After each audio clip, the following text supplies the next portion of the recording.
નમસ્કાર દર્શક મિત્રો, હું છું નિશા રાજન। આઝાદ સમાચારમાં આપનું સ્વાગત છે। જોઈએ આજના સમાચાર। વડોદરામાં ફતેગંજ ઓવરબ્રિજ પરથી પસાર થતા મોટા ટ્રકની એક્સેલ તૂટી ગઈ હતી। આ ટ્રકમાં ટનબંધી સામાન લાદી દેવામાં આવ્યો હતો। ઓવરબ્રિજ પર ટ્રક ખોટ ખાતા મુશ્કેલી સર્જાઈ હતી।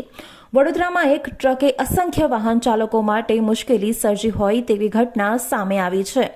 મોટી સંખ્યામાં માલ સામાન લાદીને જઈ રહેલો ટ્રક ફતેગંજ ઓવરબ્રિજ પર ખાટકાયો હતો, જેને લઈને ઓવરબ્રિજ વન વે કરી દેવો પડ્યો હતો। તો બીજી તરફ અન્ય રસ્તાઓ પર વાહનોનું ભારણ વધ્યું હતું, જેને લઈને ટ્રાફિક પોલીસ દ્વારા સ્થિતિ સામાન્ય કરવા માટે વિશેષ પ્રયત્નો કરવા પડ્યા હતા। વડોદરામાં ફતેગંજ ઓવરબ્રિજ પરથી પસાર થતા મોટા ટ્રકની એક્સેલ તૂટી ગઈ હતી। આ ટ્રકમાં ટનબંધી સામાન લાદી દેવામાં આવ્યો હતો। ઓવરબ્રિજ પર ટ્રક ખોટ ખાતા મુશ્કેલી સર્જાઈ હતી અને ટ્રાફિક જામની સ્થિતિ ટાળવા માટે પોલીસ તાત્કાલિક ઘટનાસ્થળ પર પહોંચી ગઈ હતી અને ટ્રાફિકનું નિયમન હાથમાં લીધું હતું। ટ્રક ખોટ ખાતા બ્રિજને વન વે કરી દેવાની ફરજ પડી હતી, તો બીજી તરફ ટ્રકનું રિપેરિંગ કામ હાથ ધરવામાં આવ્યું હતું।